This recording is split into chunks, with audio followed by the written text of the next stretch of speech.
नमस्कार दोस्तों, prelim booster news discussion में आपका स्वागत है। शुरुआत करते हैं इंपॉर्टेंट द हिंदू न्यूज़ से। पहली जो न्यूज़ रिलेटेड है वो सुप्रीम कोर्ट ने सेंट्रल गवर्नमेंट को कहा है कि जीएम मस्टर्ड यानी जेनेटिक मॉडिफाइड सरसों पे आप जो भी डिसीजन लो वो डिसीजन ना सिर्फ गुड इंटेंशन होना चाहिए बल्कि इन्फॉर्म भी होना चाहिए। तो इस इशू का थोड़ा बैकग्राउंड हम डिस्कस कर लेते हैं। देखिए, अभी तक सिर्फ एक जेनेटिक मॉडिफाइड क्रॉप को अलाउ किया गया है हमारे देश के अंदर में, जिसका नाम है बीटी कॉटन। उसके बाद में बीटी ब्रिंजल को अलाउ करने की बात आई थी तो उसमें काफ़ी प्रोटेस्ट हुआ था सिविल सोसाइटी की जो ऑर्गेनाइजेशंस हैं उनके द्वारा, और कहा गया था कि इन्वायरमेंट को नुकसान पहुंचेगा, ह्यूमंस की जो फूड चेन है उसमें शामिल हो जाएगी, काफ़ी नुकसान, हेल्थ को नुकसान पहुंचेगा। अब ठीक उसी तरह का प्रोटेस्ट हो रहा है सिविल सोसाइटी ऑर्गेनाइजेशंस के द्वारा। जो मस्टर्ड की यानी सरसों की जो नई तकनीक है जेनेटिक मॉडिफाइड, जिसका नाम है DMH11, ये इजाद की थी जो दिल्ली यूनिवर्सिटी का एक ग्रुप था जिसके हेड थे डॉक्टर दीपक पेंटल। तो इस पर भी काफ़ी विरोध हुआ। विरोध से पहले क्या हुआ था, जेनेटिक इंजीनियरिंग अप्रेजल कमेटी, ये कमेटी अलाउ करती है किसी भी जेनेटिक मॉडिफाइड क्रॉप को, इन्वायरमेंट मिनिस्ट्री के अंदर में आती है ये कमेटी। इसने तो अलाउ कर दिया था कि आप मस्टर्ड यानी सरसों की नई तकनीक को यूज कर लीजिए कॉमर्शियल रूप से, लेकिन काफ़ी विरोध हुआ और उस विरोध के बाद में सुप्रीम कोर्ट ने रोक लगा दी थी। सुप्रीम कोर्ट ने 17 अक्टूबर 2016 को रोक लगा दी थी कि जब तक पूरा पब्लिक डेटा सामने नहीं आता और एश्योरेंस नहीं आता गवर्नमेंट की तरफ से, प्रॉपर ट्रायल्स नहीं होते, तब तक इसे कॉमर्शियली ना यूज किया जाए। अगर मस्टर्ड की बारे में बात करें तो दो तीन क्वेश्चन जो बनते हैं। मस्टर्ड की जो फसल है एक इंपॉर्टेंट फसल है, सर्दियों में से उगाया जाता है मिड अक्टूबर से लेट नवंबर तक के बीच में। सेल्फ पॉलिनेटिंग क्रॉप है जिसको नेचुरली हाइब्रिडाइज करना काफ़ी डिफिकल्ट रहता है, और largest edible oil yielding crop है हमारे देश की, सबसे ज़्यादा एडिबल ऑयल पैदा करती है ये मस्टर्ड की फसल। तो ये क्वेश्चन इस पे बन सकते हैं, पोटेंशियल क्वेश्चंस। आगे चलते हैं। तेलंगाना ने अपनी तरह का एक पहला इको ब्रिज स्टैब्लिश किया गया है। मकसद क्या है, देखिए दो जगह हैं, एक तो ताडोबा अंधेरी टाइगर रिजर्व्स, ये है चंद्रपुर डिस्ट्रिक्ट महाराष्ट्र के अंदर में, और दूसरा है फॉरेस्ट है, जंगल है तेलंगाना के, जिसका नाम है कुमाराम भीम आसिफाबाद डिस्ट्रिक्ट।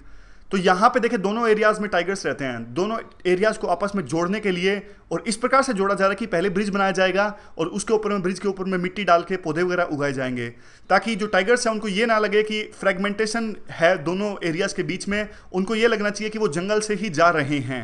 तो इस चीज़ के लिए अपने तरह का पहला इको ब्रिज है। यूपीएससी के फेवरेट क्वेश्चंस ये होते हैं।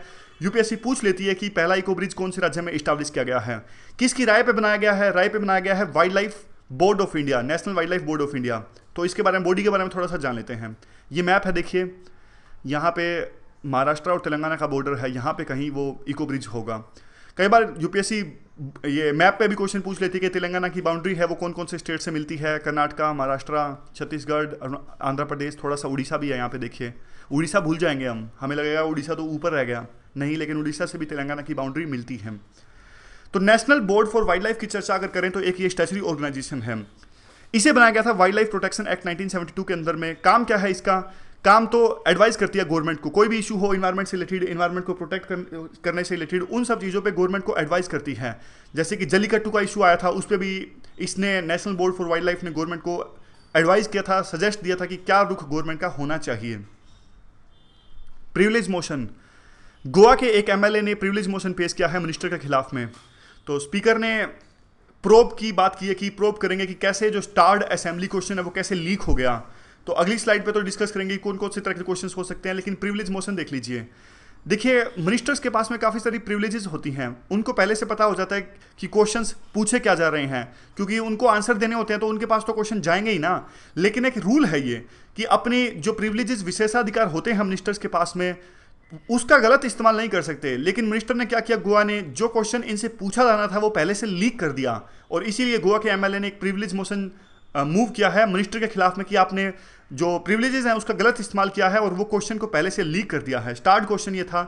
तीन तरह के क्वेश्चन होते हैं, देखिए स्टार्ड क्वेश्चन, अनस्टार्ड और शॉर्ट नोटिस क्वेश्चंस। स्टार्ड जो क्वेश्चंस होते हैं उनके ऊपर में स्टार लगा होता है और ओरल आंसर उनका देना पड़ता है। सप्लीमेंट्री क्वेश्चंस पूछे जा सकते हैं, क्योंकि देखिए मूंजबानी क्वेश्चन पूछा जा रहा है तो आगे भी क्वेश्चन पूछा जा सकता है। लेकिन अनस्टार्ड जो क्वेश्चन होते हैं उनका रिटर्न आंसर होता है। रिटर्न में जब उनका आंसर आएगा तो सप्लीमेंट्री क्वेश्चन यानी जो आंसर दिया है उसके बेस पे दोबारा से क्वेश्चन नहीं पूछा जा सकता। शॉर्ट नोटिस क्वेश्चंस कौन से होते हैं, ये वो क्वेश्चंस होते हैं जो 10 दिन से भी कम का नोटिस दिया जाता है जिन क्वेश्चंस को पूछने में, उन क्वेश्चंस को कहते हैं शॉर्ट नोटिस क्वेश्चन। और क्वेश्चन आवर होता है किसी भी पार्लियामेंट्री सेशन के किसी भी दिन जो पहला घंटा होता है वो क्वेश्चन आवर के लिए आरक्षित होता है। तो इस पहले घंटे में क्वेश्चन पूछे जाते हैं मिनिस्टर से और मिनिस्टर्स उनके जवाब देते हैं। Largest Neolithic x discovered in Kerala. इसे वैसे देखिए, ये जो कुल्हाड़ी है एक्स है, इसे डिस्कवर तो पहले किया गया था। ये 22 सेंटीमीटर की कुल्हाड़ी है, लेकिन कुल्हाड़ी का मतलब ये नहीं कि लोहे की बनी है। नियोलिथिक टाइम में तो लोहा होता ही नहीं था, पता नहीं था उनको, तो ग्रेनाइट की बनी है, पत्थर से बनी है ये। और इसे पहले 2 साल पहले ये मिली थी। कहाँ? ये जगह का नाम है कासरगोड डिस्ट्रिक्ट केरला के अंदर में, लेकिन अनअटेंडेड रही, कुछ ज़्यादा खास हुआ नहीं इस कुल्हाड़ी का। लेकिन अब इसे म्यूजियम में भेजा जा रहा है। 3000 साल पुरानी ये कुल्हाड़ी है। तो आर्ट एंड कल्चर में अगर क्वेश्चन आए तो काइंड ऑफ हमने बस कवर कर लिया, बहुत ज़्यादा इंपॉर्टेंट तो नहीं है। Special status of Jammu and Kashmir. Central government चाहता है कि जम्मू एंड कश्मीर के स्पेशल स्टेटस पर डिबेट हो, चर्चा हो। सुप्रीम कोर्ट ने ये इशू 3 जजेस की बेंच के पास में भेज दिया है। जम्मू एंड कश्मीर देखिए वैसे तो इंडिया का एक अभिन्न अंग है, पार्ट 1 शेड्यूल 1 के अंदर में आता है, लेकिन काफ़ी तरह का स्पेशल स्टेटस है इनके पास में। पार्लियामेंट कानून बना सकती है अपने जो यूनियन लिस्ट के अंदर में और कंकरेंट लिस्ट के कुछ पार्ट्स पे, और लेकिन स्टेट जो रेजिडरी पावर्स हैं वो स्टेट के पास में है। वैसे हमारे बाकी सभी स्टेट्स के पास में जो रेजिडरी यानी बची हुई पावर्स नहीं है। जैसे 7वें शेड्यूल के अंदर में 3 तरह की लिस्ट बनाई गई हैं, सेपरेट किया गया है। यूनियन लिस्ट के पास में कौन सी पावर है, स्टेट के पास में कौन सी है, और कॉन्करेंट लिस्ट में कौन सी है। अब देखिए वैसे तो बाकी स्टेट्स के लिए क्या लागू होता है कि जो बची हुई पावर्स हैं वो ना इसमें आई, ना इसमें, ना कॉन्करेंट लिस्ट में, तीनों लिस्ट में कोई भी पावर अगर बच गई है तो वो यूनियन के पास में आएगी। जैसे सर्विस टैक्स था, पहले नहीं था, 1988 के आसपास लगाया गया था, तो नई चीज़ शामिल की गई थी, वो तो यूनियन लिस्ट में शामिल उसे किया गया है। लेकिन जम्मू एंड कश्मीर के संदर्भ में ये उल्टा है। जम्मू एंड कश्मीर में जो रेजिडरी पावर्स हैं वो स्टेट के दायरे में आती हैं। और आगे क्या है, पार्ट 3 जो फंडामेंटल राइट्स से रिलेटेड जो पार्ट है, या फिर जो फंडामेंटल ड्यूटी से रिलेटेड जो पार्ट है, वो एक बार फंडामेंटल राइट्स अलग है, फंडामेंटल ड्यूटीज अलग है। यानी फंडामेंटल राइट्स का जो पार्ट है वो लागू नहीं होता यहाँ पे, कुछ एक्सेप्शंस और कंडीशंस के साथ लागू होता है। जबकि डीपीएसपी और फंडामेंटल ड्यूटीज है वो तो लागू होता ही नहीं। समझ गए? फंडामेंटल राइट्स मिले हुए हैं जम्मू एंड कश्मीर के लोगों को, लेकिन कुछ कंडीशंस के साथ में। लेकिन डीपीएसपी, डायरेक्टिव प्रिंसिपल्स या फिर फंडामेंटल ड्यूटीज वो तो है ही नहीं जम्मू एंड कश्मीर में। आर्टिकल नंबर जो 352 है, जो कि इंटरनल डिस्टर्बेंस के आधार पर लगाया जाता है, उसका कोई इफेक्ट नहीं होगा स्टेट गवर्नमेंट पे जब तक कि स्टेट गवर्नमेंट की अनुमति ना ली जाए। यानी वहाँ की असेंबली से पास होगा तभी वो इंटरनल जो डिस्टर्बेंस पे इमरजेंसी लगाई जाएगी, अदरवाइज वहाँ पे इंटरनल डिस्टर्बेंस के बेस पे इमरजेंसी नहीं लगेगी। और प्रेसिडेंट के पास में कोई भी पावर नहीं है कि जम्मू एंड कश्मीर के अंदर में फिनेंशियल इमरजेंसी को लगा सके, जो कि आती है आर्टिकल नंबर 360 के अंदर में। और प्रेसिडेंट को ये पावर भी नहीं है कि वो वहाँ के संविधान को सस्पेंड कर सकें इस आधार पे कि जम्मू एंड कश्मीर जो है वो कॉन्स्टिट्यूशन का पालन नहीं कर रहा है। वैसे बाकी सारे स्टेट्स में तो एक ग्राउंड है, प्रेसिडेंट रूल लगाया जा सकता है कि इस बेस पे कि कॉन्स्टिट्यूशनल मशीनरी फेल हो गई है उस राज्य के अंदर में, लेकिन ये आधार नहीं है इमरजेंसी लगाने का जम्मू एंड कश्मीर के अंदर में। वहाँ की स्टेट असेंबली से अगर पास होगी तो ही वहाँ पे इमरजेंसी लग सकती है। इंटरनेशनल ट्रीटी या एग्रीमेंट के आधार पर अगर मान लीजिए कोई किसी तरह का ये एग्रीमेंट किया जाता है कि कोई बदलाव करना है, तो वहाँ पे गवर्नमेंट को कॉन्फिडेंस में लेना जरूरी है। जो शेड्यूल 5 और शेड्यूल 6 है, शेड्यूल 5 जो है वो है कंट्रोल ऑफ शेड्यूल्ड एरियाज या फिर शेड्यूल्ड ट्राइब्स के लिए, और शेड्यूल 6 जो है वो है ट्राइब्स के लिए। ये दोनों जो शेड्यूल्स हैं वो जम्मू एंड कश्मीर में लागू नहीं होते। अगर कोई भी मान लीजिए अमेंडमेंट कॉन्स्टिट्यूशन में पास होनी है तो प्रेसिडेंशियल ऑर्डर से पास होगी, वो वैसे सीधा पास नहीं होगी। जैसे अब जीएसटी पास किया था वहाँ की असेंबली ने, तो ये प्रेसिडेंशियल ऑर्डर से पास हुआ था। आगे हम पीआईबी डिस्कशन अब कर लेते हैं। आर्टिकल नंबर 85 थोड़ा डिस्कस कर लेते हैं। मानसून सेशन की शुरुआत हुई है तो कुछ टर्म्स जो इंपॉर्टेंट प्रीलिम के लिए हो सकते हैं वो डिस्कस कर लेते हैं।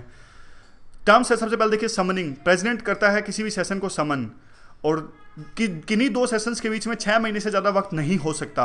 अब देखिए आमतौर पर हमारे देश में 3 सेशंस होते हैं, बजट सेशन, समर सेशन कह सकते हो, फिर होता है मानसून सेशन, और आगे है विंटर सेशन। तो देख लीजिए आप, कभी भी आपको ये नहीं देखने को मिलेगा कि 2 सेशंस के बीच में जो समय है वो 6 महीने से ज़्यादा हो। अभी ऐसा हुआ था गोवा की असेंबली में, ये इशू आया था। गोवा की असेंबली में ना 2 सेशंस के बीच का समय 6 महीने से ज़्यादा होने वाला था, तो फिर एक पिटीशन फाइल की गई थी वहाँ पे कोर्ट में कि देखिए कैसे जो है असेंबली इस प्रकार से अलाउ कर सकती है। तो बाद में 1 दिन के लिए स्पेशल सेशन ऑर्गेनाइज किया गया था। एडजर्नमेंट क्या होती है? एडजर्न करता है स्पीकर या फिर राज्यसभा में चेयरमैन।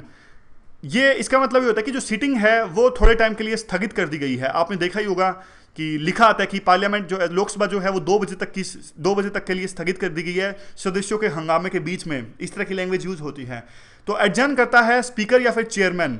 एडजर्न सिनेडाई का मतलब होता है कि एडजर्न तो कर दिया लेकिन ये नहीं बताया कि वापस कब मिलेंगे।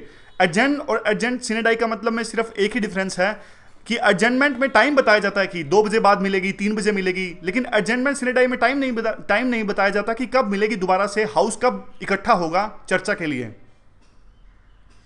आगे है प्रोरोगेशन।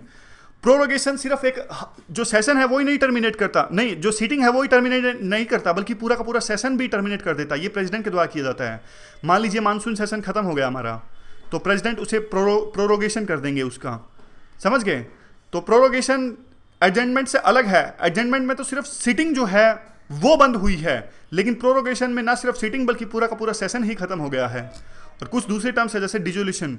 डिजोल्यूशन देखिए कई तरह से हो सकता है। एक तो ऑटोमेटिक हो सकता है, कोई भी सरकार 5 साल तक के लिए चलती है, 5 साल के बाद में डिजोल्व करनी पड़ती है सरकार को, यानी हाउस डिजोल्व हो जाएगा। ऑथोराइज्ड, जब प्रेसिडेंट डिसाइड करें तो उसको डिजोल्व किया जा सकता है जब कोई दल जो है मेजोरिटी खो दे। इररिवोकेबल, इसका मतलब है कि एक बार लोकसभा डिजोल्व हो गई तो उसे बाद में दोबारा से नहीं एक बार असेंबल वो हो सकती। एक बार डिजोल्व हो गई तो समझ लो हो गई। और बताइए राज्यसभा अगर डिजोल्व हो गई तो वो बाद में इकट्ठा होगी या नहीं होगी? राज्यसभा कभी डिजोल्व होती नहीं। राज्यसभा एक परमानेंट हाउस है, हमेशा याद रखिएगा। आगे है डिजोल्यूशन के बाद में जो बिल्स का स्टेटस क्या रहता है। ये 3-4-5 जो है इंपॉर्टेंट पॉइंट्स हैं, ध्यान से सुनिएगा। देखिए, अगर कोई जो बिल है वो पेंडिंग है लोकसभा के अंदर में या लोकसभा के द्वारा पास किया गया है, लेकिन अभी पेंडिंग है राज्यसभा के अंदर में, तो वो लैप्स हो जाता है। समझ गए? या तो कोई बिल पेंडिंग है लोकसभा के अंदर में, वो लैप्स हो जाएगा अगर हाउस डिजोल्व हो गया तो, या फिर अगर कोई बिल जो है वो लोकसभा से पास हो गया लेकिन राज्यसभा के अंदर में पेंडिंग है तो भी वो लैप्स हो जाएगा।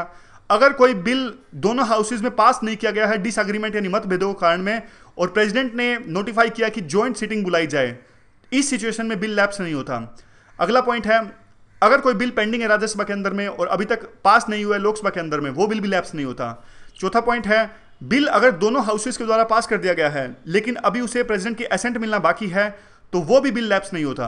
आगे है, अगर मान लीजिए कोई बिल दोनों हाउसेज के द्वारा पास किया गया है लेकिन प्रेसिडेंट के द्वारा एक बार लुटाया गया है रिकंसिडरेशन के लिए, वो बिल भी लैप्स नहीं होता। तो ये सारे इंपॉर्टेंट पॉइंट्स हैं, आप याद रखिएगा, काफी इंपॉर्टेंट ये पॉइंट्स हैं। आगे है NDMC smart city projects. Smart city का प्रोजेक्ट गवर्नमेंट ने चलाया कि हर एक सिटी को 100 करोड़ मिलने थे एक साल में और 5 साल के अंतराल में 500 करोड़ मिलने थे।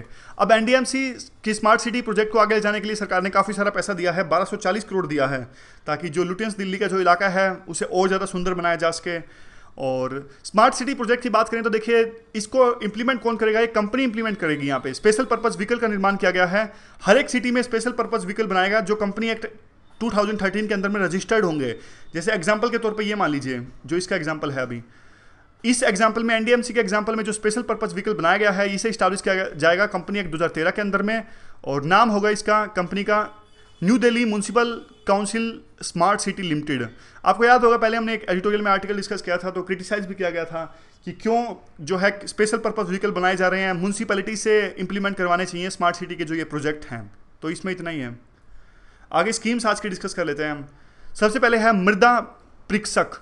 इसमें क्या करते हैं, ICAR यानी Indian institute of social science Bhopal, इन्होंने एक मिनी लैब नामक चीज़ डेवलप करी है कि जो एसेंशियल इक्विपमेंट्स होंगे इसमें, और गांव के यानी खेत में जाके वो किसानों को उनकी मिट्टी की जांच करेंगे और बताएंगे कि आपकी मिट्टी में कौन कौन से कंपोनेंट्स हैं, nitrogen, phosphorus, potassium, sulphur, micronutrients के बारे में बताएंगे, ताकि उसी आधार पे वो फर्टिलाइजर्स का यूज़ कर सकें। और ऐसा नहीं है कि बहुत ज़्यादा फर्टिलाइजर्स वो यूज़ कर लें और प्रोडक्टिविटी है वो थोड़ा सा बढ़े, आगे जाके कम हो जाए और जो सोइल है उसको भी नुकसान पहुँचे।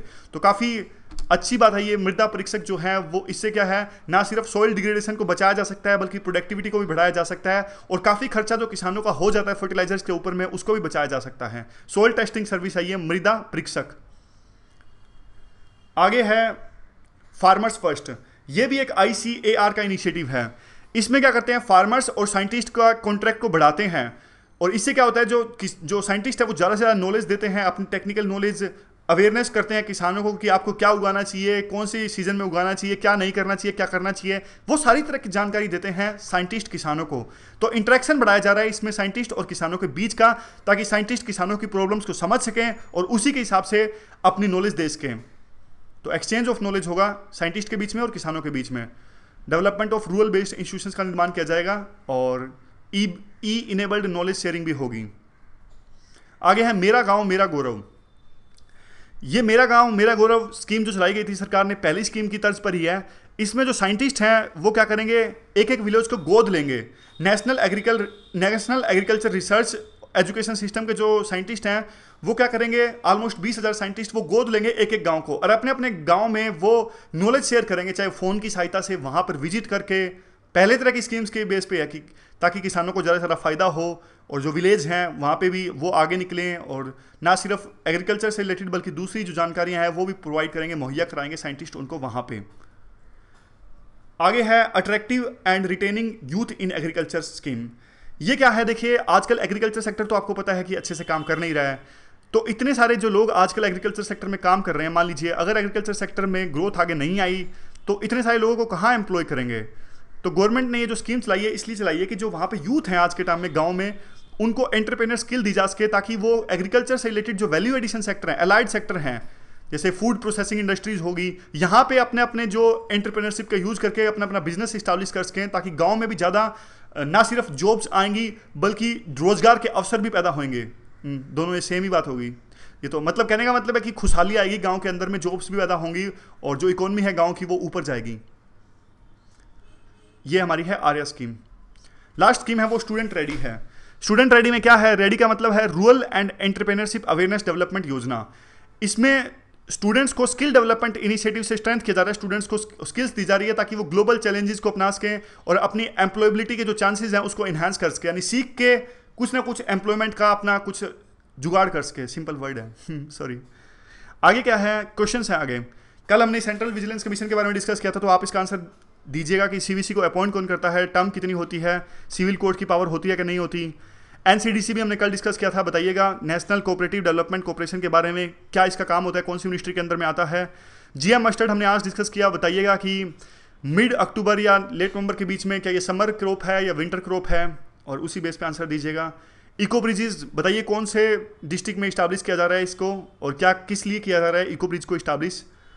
पांचवा क्वेश्चन है सीवीसी के सिलेक्शन पैनल में कौन कौन शामिल होता है।